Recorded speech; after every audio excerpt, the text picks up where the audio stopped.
කොහොමද හැමෝටම ඔන්න ඉතින් අදත් මම අලුත් වීඩියෝ එකක් අරගෙන ඔයාලා ළඟට ආවා. මම අද අරගෙන ආවේ ගොඩක් අයට තියෙන ප්‍රශ්නයකට විසඳුමක් අරගෙන. වීඩියෝ එකට යන්න කලින් මතක් කරනවා ඔයා තාමත් මගේ channel එක subscribe කරලා නැත්නම් channel එක subscribe කරලා bell icon එකත් click කරන්න කියලා. එහෙනම් ඉතින් දැන් අපි යමු වීඩියෝ එකට. ඉතින් අද ඔයාලා thumbnail එකේ දැක්කා වගේ මම අද අරගෙන ආවේ bullet journal එකේ තියෙන ඔයාලගේ ගැටලුවකට විසඳුමක් අරගෙන.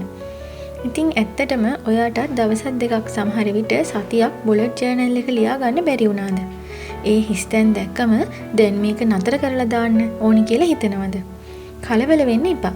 අද වීඩියෝ එකෙන් මම කියලා දෙනවා journal එකක් මග ඇරුණම ආයෙමත් කොහොමද පටන් ගන්න කියලා. මුලින්ම මතක තියාගන්න ඕනි දෙයක් තමයි bullet journal එකක් කියන්නේ ඔයාගේ ජීවිතේ පහසු කරන්න මිසක් ඔයාට වදයක් වෙන දෙයක් නෙවෙයි. මේ bullet journal සංකල්පයේ නිර්මාතෘවරයා වෙන රයිඩර් කැරොල් පවා කියන්නේ මේක පරිපූර්ණ වෙන්න ඕන දෙයක් නෙවෙයි කියලා. එයා කියන්නේත් මේක ඵලදායී වෙන්න ඕන දෙයක් කියලා. ඉතින් අපි දැන් බලමු ඔයාට මේ මග ඇරුණු bullet journal එක ආයෙම පටන් ගන්නේ කොහොමද කියලා.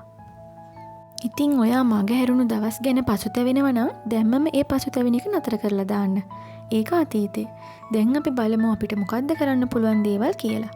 මම ඔයාලට කොටස් කරලා ඒ දේවල් කියලා දෙන්නම්. මුලින්ම ඔයා කරන්න ඕනේ දේ තමයි හිස්තැන් අතහරින්න. මග හැරුණු දවස් පුරවන්න කාලේ නාස්ති කරන්න එපා. ඒ පිටුවල life happen කියලා ලියලා ලස්සනට ලියලා තියන්න. ඉතින් ඔයා තවත් ඒ මග හැරුණු දේවල් ගැන හිත ඉන්න එකකින් වෙන්නේ ඔයාට ඉදිරියට සාර්ථක කරගන්න බැරුව යන එක. ඉතින් ඒ නිසා ඔයා හිස්තැන් ටික අමතක කරලා දාන්න. දෙවෙනි දේ තමයි අද දවසින් පටන් ගන්න. ඊයේ නෙවෙයි අද දවසේ කරන්න තියෙන වැඩ ටික ලියන්න. අද තමයි අලුත් ආරම්භය. ඉතින් තුන්වෙනි එක විදිහට මම ඔයාලට කියලා දෙන්නේ සංක්‍රමණය. එහෙමත් නැතිනම් මග හැරුණු දවස්වල කරන්න බැරි වුණු වැදගත් වැඩ තිබුණා නම් ඒ අද දවසට හෝ ඉදිරි සතියට ඇතුළත් කරගන්න. ඉතින් ඔයාලා සාමාන්‍යයෙන් අනිවාර්යයෙන්ම to-do list එකක් හදා ගන්නවනේ ඔයාලට කරන්න තියෙන වැඩ.